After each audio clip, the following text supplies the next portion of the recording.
Assalamualaikum warahmatullahi wabarakatuh. Hai murid-murid, bertemu lagi dengan Ustazah Mia, guru pendidikan Islam anda. Pada hari ini, kita akan mempelajari mengenai jiran sepakat membawa berkat. Jom kita mulakan pembelajaran kita pada hari ini. Seperti biasa, pertama sekali kita akan lihat pengertian.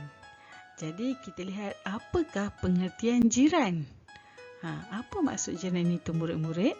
Jiran ialah orang yang tinggal berhampiran dengan rumah seseorang dan disebut juga sebagai tetangga.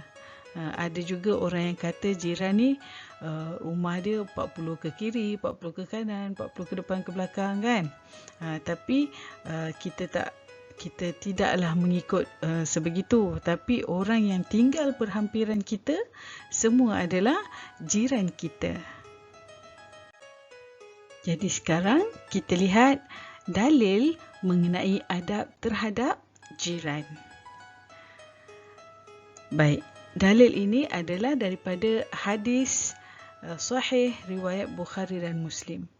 An Abi Hurairah radhiyallahu anhu anna Rasulullah sallallahu alaihi wasallam qala man kana yu'minu billahi wal yawmil akhir fala yu'dhi jarahu. Riwayah Al-Bukhari wal Muslim. Maksudnya daripada Abu Hurairah radhiyallahu anhu bahawa Rasulullah sallallahu alaihi wasallam bersabda, sesiapa yang beriman dengan Allah dan hari akhirat, maka janganlah menyakiti jirannya. Riwayat Bukhari dan Muslim. Jadi murid-murid, daripada hadis sahih ini jelas menyatakan bahawa Rasulullah sallallahu alaihi wasallam menyuruh kita supaya berbuat baik dengan jiran, jangan menyakiti jiran. Jadi wajib untuk kita sebagai orang Islam yang beriman kepada Allah dan Rasul supaya berbuat baik terhadap jiran kita. Boleh murid-murid? Seterusnya kita lihat apakah hak jiran. Jadi bila kita sebut tentang hak ni murid-murid, hak ini adalah sesuatu perkara yang perlu diberikan. Okey, contoh kita cakap dengan kawan kita kan, pensel tu saya punya, jadi hak saya, suka hati saya nak bagi pinjam pada awak ataupun tidak. Jadi hak itu yang perlu kita sempurnakan, kemilikan itu. Jadi jiran ini juga ada hak dia. Sebagaimana kita mempunyai hak, jiran juga ada hak yang perlu kita berikan, kita lunaskan. Jadi yang pertama sekali, hak jiran dari segi perbuatan. Apa yang perlu kita beri kepada jiran kita? Apa yang perlu kita buat kepada jiran kita? Yang pertama sekali adalah menghormati adat budaya dan agama masing-masing. Okey, baik. Kita duduk di dalam negara Malaysia ni murid-murid. Kita ada macam-macam kaum, kita ada macam-macam budaya dan agama yang duduk sama-sama dengan kita. Kadang yang duduk sebelah rumah kita tu orang dia kaum lain, contoh kita Jawa, orang sebelah ni dia bukan Jawa, dia orang Bajau, orang Bugis dan sebagainya. Jadi kita pun ada budaya dan cara hidup masing-masing kan. Jadi ataupun kita juga ada jiran yang berbeza agama. Contoh jiran kita ada yang agama dia bukan Islam, dia agama Buddha, ada jiran kita yang agama Hindu. Jadi kita duduk di dalam negara yang bercampur. Okey, jadi kita perlu menghormati budaya dan agama masing-masing. Kita jangan mengeji jiran-jiran kita itu walaupun dia tak sama dengan kita. Kita jangan keji. Kita perlu hormat masing-masing. Kita tak nak orang keji agama kita. Kita juga jangan keji agama orang lain. Okey, seterusnya dari segi perbuatan, tidak menyakiti jiran. Okey, baik. Jadi kita jangan sakiti hati jiran kita, jangan suka bergaduh. Kalau ada apa-apa dengan jiran, selesaikan dengan cara yang baik. Jangan sakiti hati jiran. Okey, yang ketiga, menziarahi jiran ketika sakit. Bila kita dapat tahu bahawa jiran kita jatuh sakit, maka kita disunnahkan untuk pergi berziarah. Kita datang, kita lihat, kita lawat orang yang sakit. Kalau dia memang kita tahu jiran kita ini orang yang susah, kita datang beri bantuan, kita bagi sedikit duit, kita bawakan makanan. Itu adab terhadap jiran. Jadi kalau jiran sakit, kita datang lawat. Tapi untuk musim sekarang ini, musim coronavirus, kita kena hati-hatilah. Kita kena tahu juga sakit dia. Kalau sakit yang berbahaya, yang berjangkit seperti COVID-19 ini, jangan pula kita pergi lawat dia. Okey, boleh murid-murid? Okey, seterusnya, apa lagi hak jiran dari segi perbuatan? Memberikan pertolongan ketika diperlukan. Jadi kalau tengok jiran kita ni, kita tahu dia susah, kita tahu dia perlukan pertolongan, kita berikan pertolongan. Tapi kalau jiran kita tu dia tak perlukan pertolongan, dia tak minta tolong, jangan datang menyebuk, nanti kena marah. Okey, seterusnya, melebihkan sedikit masakan dan diberikan kepada jiran. Ini juga sunnah Rasulullah. Jadi bila kita ada buat masak-masak, cakap rasanya hari ni boleh masak lebih ni. Jadi kita sengajalah lebihkan masakan. Untuk apa? Bukan untuk kita kenyang sendiri. Jadi kalau ada lebih, kita bawa ke rumah jiran, kita beri kepada jiran kita. Jadi kita berkongsi makanan, sama-sama rasa. Okey, dan yang seterusnya, tidak mengganggu ketenteraman jiran. Ni saling berkahitlah dengan tidak menyakiti jiran tadi. Macam mana tidak mengganggu ketenteraman jiran? Kita janganlah buat perkara yang boleh menyakiti hati orang lain. Macam mana? Contoh, kita buat bising. Kita buat bising dalam rumah, kita main jerit-jerit, kita main bising-bising, kita press motor kuat-kuat. Jadi jiran akan terganggu. Jadi kita kena jaga hati jiran. Jangan buat perkara yang boleh mengganggu ketenteraman jiran. Kadang jiran tu baru balik kerja, baru nak berehat, kita buat bising. Jadi orang tak boleh nak berehat dengan baik. Okey, jadi kita kena jaga supaya tidak mengganggu ketenteraman jiran.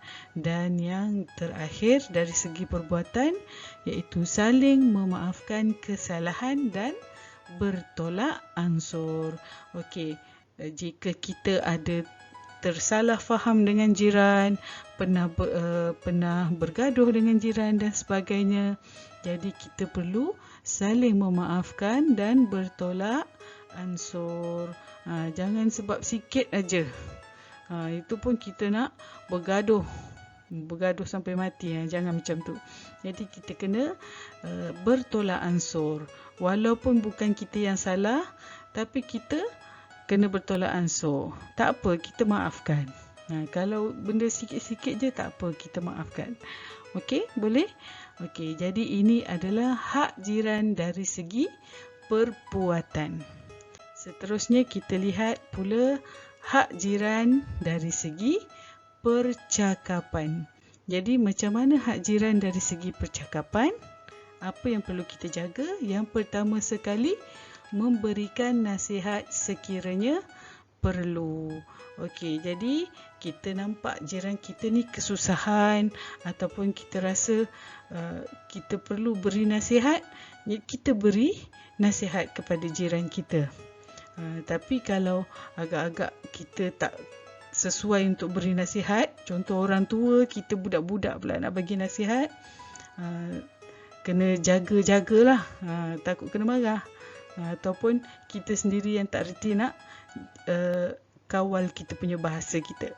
Okey, jadi memberi nasihat sekiranya perlu. Kita tengoklah kawan-kawan kita sebaya kita kan. Agak-agak kalau kita boleh bagi nasihat dengan dia, kita berilah nasihat yang baik.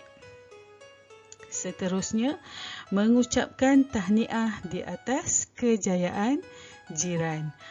Jika jiran kita ni mendapat sesuatu yang menggembirakan, jadi kita pun kenalah meraikan kegembiraan jiran. Paling tidak pun kita mengucapkan tahniah kepada jiran. Contohnya apa? Jiran kita dia melahirkan anak, dapat bayi yang baru, ataupun jiran kita ni berkahwin dan sebagainya. Jiran kita mendapat keputusan yang cemerlang. Jadi kita raikan dengan mengucapkan tahniah di atas kejayaan jiran. Jadi kita sama-sama meraikan kegembiraan. Dan yang ketiga, menjaga pertuturan. Okey, jadi kita dengan jiran kita, tak kiralah dengan orang tua ataupun dengan orang yang lebih muda daripada kita, kita perlu menjaga pertuturan. Jangan mentang-mentang kita tengok jiran kita tu budak kecil je, kita pun tak jaga pertuturan kita. Tak kira dengan sesiapa pun, kita perlu jaga pertuturan supaya tidak berlaku perbalahan sesama jiran. Okey. Seterusnya, hak jiran yang ketiga iaitu dari segi emosi. Apakah hak jiran daripada segi emosi yang perlu kita tunaikan? Yang pertama sekali, berprasangka baik dengan jiran. Kalau ada apa-apa yang berlaku, kita perlu bersangka baik dulu dengan jiran. Jangan berprasangka buruk. Dan yang seterusnya, yang kedua, bersimpati apabila jiran ditimpa kemalangan. Bila jiran kita itu ditimpa dengan sesuatu musibah, sesuatu kesusahan ataupun masalah, kita perlu bersimpati. Kita pergi melawat dia, menyatakan yang kita ni simpati dengan jiran. Barulah jiran kita tahu bahawa dia memiliki jiran yang baik. Okey, jadi hubungan kita dengan jiran semakin baik dan rapat. Seterusnya, kita lihat pula bagaimanakah cara kehidupan berjiran Rasulullah sallallahu alaihi wasallam. Rasulullah juga ada jiran. Jadi Rasulullah juga hidup berjiran. Jadi bagaimanakah cara kehidupan berjiran Rasulullah sallallahu alaihi wasallam? Baik, yang pertama sekali, Rasulullah berbuat baik dengan jiran. Tidak seperti dalam gambar tu dia bergaduh kan. Jadi Rasulullah sentiasa berbuat baik dengan jiran. Ada juga dinyatakan, pernah saya terdengar cerita Rasulullah ini berbaik dengan jiran walaupun jirannya seorang Yahudi. Ada diceritakan bahawa Rasulullah sallallahu alaihi wasallam ini mempunyai seorang jiran yang beragama Yahudi. Jadi orang Yahudi ni biasa yang kita tahu dia memang tak suka dengan orang Islam kan, terutama Rasulullah. Jadi apa yang Yahudi ni buat? Dia setiap hari dia akan taburkan duri dan najis pada tempat yang Rasulullah akan lalui. Dia dah tahu dah Rasulullah hari-hari memang akan lalu kat sini. Jadi dia taburkan duri dan najis. Walaupun macam tu, Rasulullah marah tak dengan jiran dia tu? Bergaduh tak? Tidak. Rasulullah bersabar sahaja. Sampailah satu hari Rasulullah sedari bahawa tak ada dah duri tak ada, najis tak ada dekat jalanan. Jadi Rasulullah pun pergi mencari jiran yang selalu melakukan perkara itulah. Jadi dia dapat tahu bahawa orang itu jatuh sakit. Jadi Rasulullah dia tidaklah datang ke rumah orang tu, padan muka kau selalu dengki aku. Tidak. Jadi Rasulullah buat apa? Malah Rasulullah berbuat baik. Rasulullah membawakan makanan. Rasulullah melayani orang Yahudi tersebut dengan baik. Jadi itu di antara contoh sifat Rasulullah terhadap jiran. Jadi Rasulullah sentiasa berbuat baik dengan jirannya. Yang kedua adalah peka dengan kebajikan jiran. Seperti mana yang kita dah sebutkan sebentar tadi. Jadi Rasulullah menggalakkan kita untuk memberikan makanan kepada jiran kita, terutama bila berlakunya kematian dan musibah. Jadi bila jiran kita ini ditimpa kesusahan, jadi Rasulullah menggalakkan kita untuk memberi makanan kepada jiran kita tu. Contohnya murid-murid, kita lihat bila berlaku kematian. Bila berlaku kematian sekarang ni, siapa yang kena sediakan makanan? Kita tengok biasanya tuan rumah yang sibuk sediakan makanan kan. Jadi sebenarnya yang sunnahnya, kita yang datang berziarah ini, kitalah yang membawa makanan beri pada jiran. Jiran kita tu tengah dalam kesusahan, susah hati, sedih, ditimpa musibah kan.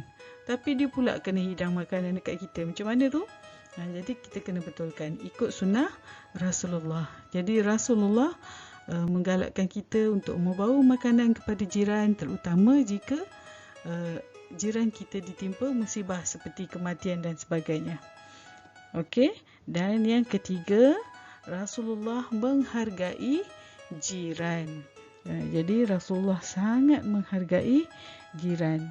Jadi baginda ada berpesan kepada kita supaya memberikan hadiah kepada jiran kita yang berdekatan, dan juga menegah kita untuk meremehkan pemberian jiran kita, walaupun yang diberi tu macam pada kita ni lah kurang bernilai. Jadi Rasulullah sentiasa menggalakkan kita untuk memberi hadiah supaya kita dapat mengeratkan hubungan sesama jiran kita. Okey, boleh murid-murid sama-sama kita mengikuti contoh kehidupan Rasulullah. Jadi daripada yang saya sebutkan tadi, apakah agak-agaknya aktiviti murid-murid bersama dengan jiran? Ada tak murid-murid buat apa yang Rasulullah buat? Jika murid-murid ada buat, tahniah Ustazah ucapkan kepada murid-murid sebab dah mengikuti sunnah Rasulullah. Jadi selepas ini sama-sama kita mengamalkan sunnah Rasulullah, iaitu mengamalkan adab terhadap jiran. Seterusnya murid-murid, kita lihat pula kepentingan adab berjiran. Kenapa kita perlu amalkan adab berjiran? Kenapa kita kena buat adab berjiran ni? Lantaklah jiran tu, kalau kita tak kacau dia, dia pun tak kacau kita. Betul? Tak boleh macam tu. Kita mesti menjaga adab berjiran. Jadi kita lihat apakah kepentingannya kita mengamalkan adab berjiran. Yang pertama sekali, kepentingan adab berjiran terhadap individu, kepada diri kita sendiri. Kalau kita buat adab berjiran ni, apa yang kita dapat? Okey, yang pertama, kita akan mendapat pahala dan keredaan Allah. Dan yang kedua, menjamin ketenangan emosi. Jadi bila kita berbuat baik terhadap jiran, kita mengamalkan adab terhadap jiran tadi, maka Allah akan redha dengan diri kita. Allah meredai hidup kita. Jadi bila Allah redha, maka kita pun akan hidup dalam keadaan yang tenang. Jadi itu di antara perkara yang kita dapatlah dari segi individu. Sebenarnya banyak lagi. Tapi cukuplah untuk kita fahami dari segi individu, Allah akan sayang kita bila kita mengamalkan adab berjiran. Yang kedua, kepentingan adab berjiran dalam masyarakat. Dalam masyarakat pula, apa yang masyarakat dapat bila mengamalkan adab dengan jiran? Okey, yang pertama, kerja yang berat menjadi ringan. Bila kita ada hubungan yang baik dengan jiran, maka jiran pun akan suka untuk menolong kita. Jadi, semua kerja yang berat akan menjadi ringan sebab kita saling tolong-menolong. Yang kedua, hidup damai dan harmoni. Bila hidup kita saling damai dan harmoni, bila kita hidup saling tolong-menolong, maka kita akan hidup dalam damai dan harmoni. Jadi, dengan itu, segala gejala negatif kita dapat hindari. Jadi, kita dah tak bergaduh dengan jiran. Kita dah tak bermasam muka dengan jiran sebab kita dah saling tolong-menolong. Dan akhirnya akan memupuk silaturahim. Kita akan berkawan rapat dengan jiran-jiran kita walaupun jiran-jiran kita itu berbeza agama dan budaya dengan kita. Dia akan tolong-menolong, tak kiralah siapa pun kita, tak kiralah Melayu ke Cina ke India, kita akan saling bantu-membantu. Okey, yang ketiga, daripada segi dalam negara kita, apakah yang kita akan dapat bila kita mengamalkan adab berjiran? Yang pertama sekali, kita akan menjadi negara yang maju dan menarik kedatangan pelancong. Bila kita hidup dah saling tolong-menolong, maka negara kita pun akan menjadi semakin maju. Bila negara kita maju, orang pun akan ramai yang datang ke negara Malaysia. Sebab macam sekarang ini pun disebabkan perpaduan kita antara bangsa Melayu, Cina dan India, ramai orang daripada negara luar yang datang. Dia nak lihat macam mana Malaysia ini dapat hidup bersatu padu walaupun kita ni ada pelbagai bangsa. Sebab negara-negara luar ada yang bergaduh, masing-masing mementingkan bangsa masing-masing. Tapi disebabkan Malaysia dapat hidup bersatu padu, ada orang luar yang datang sebab dia nak tengok macam mana negara Malaysia ni boleh hidup bersatu padu. Jadi sebab itu banyak pelancong yang datang. Jadi bila banyak pelancong yang datang, apa berlaku pada negara kita? Ekonomi negara pun akan bertambah baik. Jadi mata wang asing banyak masuk ke negara Malaysia, ekonomi Malaysia pun akan menjadi semakin baik. Okey, jadi ini adalah di antara perkara-perkara yang akan kita dapat kecapi apabila kita mengamalkan adab hidup berjiran. Alhamdulillah, selesai sudah mengenai adab hidup berjiran ataupun tajuk kita jiran sepakat membawa berkat. Jadi ustazah harapkan agar murid-murid dapat mengamalkan cara hidup yang baik, yang beradab mengikut sunnah Rasulullah sebagaimana yang ustazah dah ajarkan sebentar tadi. Baiklah murid-murid, sekian saja daripada ustazah. Assalamualaikum warahmatullahi wabarakatuh.